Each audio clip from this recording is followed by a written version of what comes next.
Hello Vogue, I'm Anya Taylor-Joy, and this is my life in looks so far. I'm curious, I wanna know. I'm like, what do you have in here? Oh my God. So this is Thomason in The Witch. This was my first real film role. I loved that costume so much. It's a soft corset, which if you're getting into corsetry was a very good way to go. And what you can't see underneath this is that I have one long hair ribbon that's tying all of my hair together. And I fell so in love with this character, and I didn't realize that characters were real for me because this was my first job. So when the job finished, I was really mourning her, and I kept her hair ribbons in my bag for a whole year. And then we did reshoots and they were like, we don't have the hair ribbon. And I was like, I got it.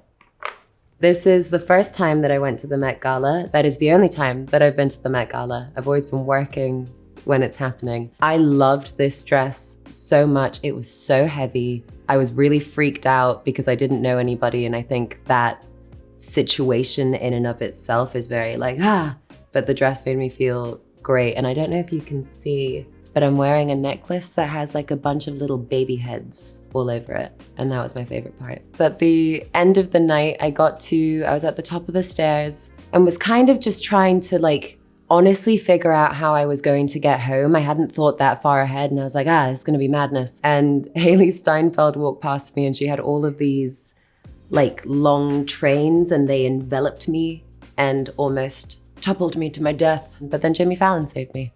So that's a very normal story, I think. Yeah. Oh, these make me so happy. This is Johnny Flynn and myself, shot by Autumn de Wilde for our movie Emma. Look at my shoes. So like the best thing about all of these costumes is they were made on my body from like hours and hours of fittings. And Alexandra Byrne, our costume designer, who like I want to be when I grow up, she's so cool. We got to spend so much time together, and it felt like such an integral part of the character. And the thing with Emma is she's always performing. Her wardrobe is very performative. And so each one of the looks was like a true look, from the earrings to the necklace to the shoes to the reticule. That's a fun word, reticule. Yeah, it was great. I forgot that. Yeah, I was nominated for a Golden Globe for this. It was a weird time because my whole experience of award shows all took place over Zoom. And I got nominated for Emma and Queen's Gambit, I think. And it was just so surreal and exciting and yeah, really thrilling. 2020 was a big, here we go, Baby Beth, Queen's Gambit. She is about to get her first period. It's a big day for her. This was really fun because I got to spend so much time with this character that I loved so much, and I got to play her through so many different eras of her life. And I remember having like a real fondness for her at this age. She kind of walks a little dumpy. She's like a bit unsure of herself. I had never played chess. And it was crazy because we showed up my first day and they gave me like this Bible of all the chess moves that we were going to do in the show, all of the chess games, and they were all based off of historical games. And I like went home, I was a good student, I learned a bunch of them. Our first day was the Mexico tournament series, and they changed a move, and I was like, no. This is how this is gonna work. You're gonna show me the moves 5 minutes beforehand, I'm gonna execute it, and then I'm gonna bin that and throw another one in. And it worked. I love her final White Queen look because I think that's when she was feeling herself. She was like, yeah, I'm okay. There are so many of the shoes that I actually really enjoyed. I really love a kitten heel. I got to keep a bunch. Another wonderful costume designer, Gabrielle Binder, she was so tender towards me because all of my characters are important to me, but Beth was somebody that I knew from the second I read her, and I was like, oh, okay, she was the first character that I had to give a lot of myself to in order to be able to make her real. And Gabrielle was very cognizant of that and really tried all of the clothes on me. And if my body rejected it, we would take them away. So at the end of the show, she said, this is your wardrobe, so you can keep it. The coolest thing about Queen's Gambit was I'd gone back to work. I was working on the Northman at the time. And the only reason that I realized it was doing well was because members of the crew would come up to me and be like, hey, I saw your show. You were really great in it. And I was like, okay. And then it was just more and more and more people. So it was a gentle experience, I would say, until it wasn't. Okay.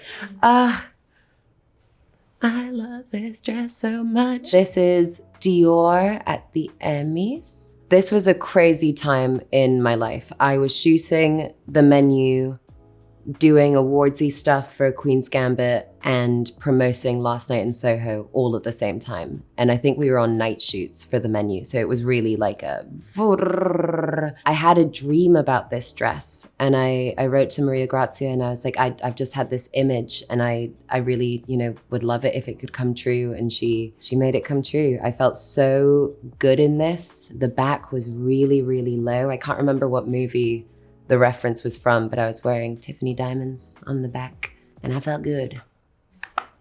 2021, another, I love a cape. I love these silhouettes. Look at the shoe. This is also Dior. This was Golden Globes. Again, it was still COVID, so there was no awards ceremony in person. It was all on a computer. And my friends had flown over and asked me how I wanted to celebrate. And I said I really wanted vegan fried chicken and I wanted to have a sleepover. And then I won, and then we did that, and it was great. Okay.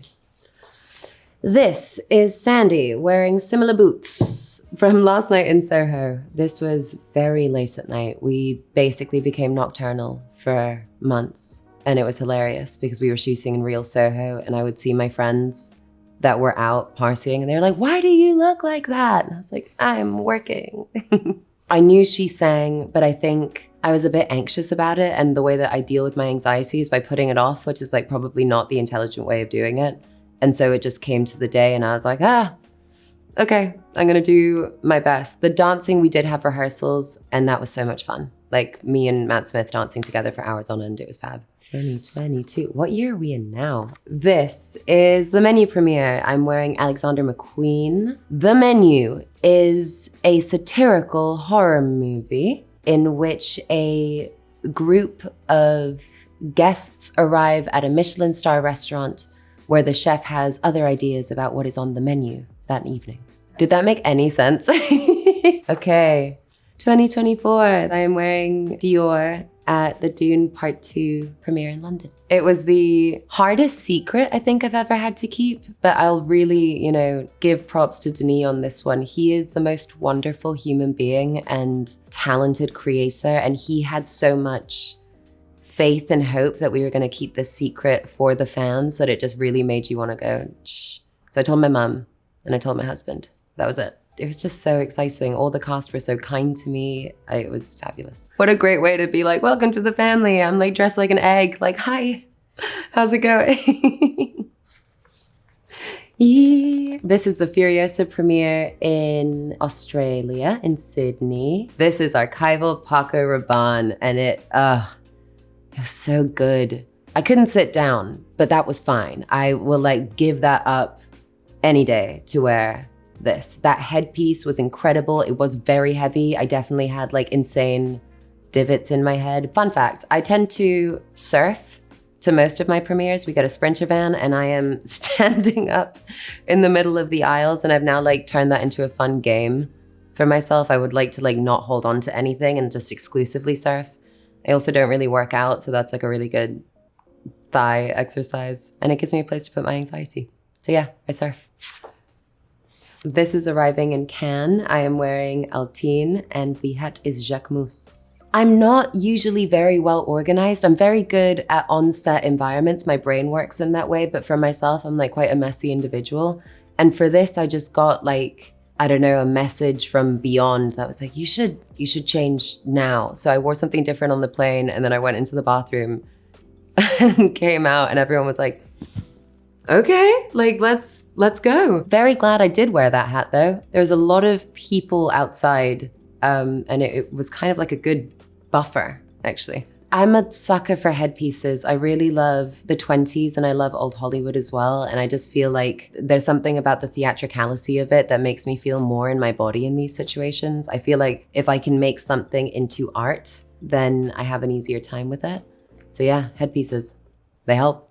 Yes. This is the Golden Globes. I am wearing archival Dior. I felt so good. I felt so comfortable. There's something about this specific silk. It's heavy. If I was a fabric, I would like to believe that I am this fabric. I feel I could wear it forever. I still get so excited that I get to watch all of these movies before they're out. I feel like that's my version of like making it. That and reading books that aren't published, I just feel thrilled. So yeah, I definitely do a lot of watching over Christmas. This necklace has an absurd amount of carats. I feel like I'm told about it and then I try my best to forget because then I'm like, take it back, take it back, take it back. I didn't realize that people didn't wear opals. I just thought they were beautiful and I like the fact that they change depending on the light. I also, a friend of mine like sent me, I'm not on TikTok. TikTok is bad for me, but a friend of mine sent me a TikTok that basically talked about like how I don't give a fuck about a color wave or like a color analysis thing. And looking at this, like, yeah, I would agree with you. I don't think I give a fuck about the color analysis.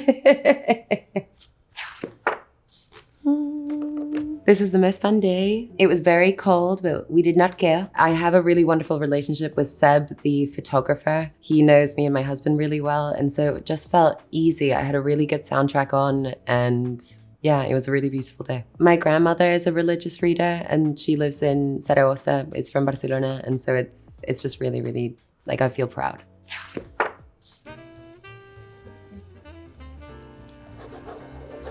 Thank you for watching. Love to you all. This was really fun. And yeah, I'm excited to see where this goes next.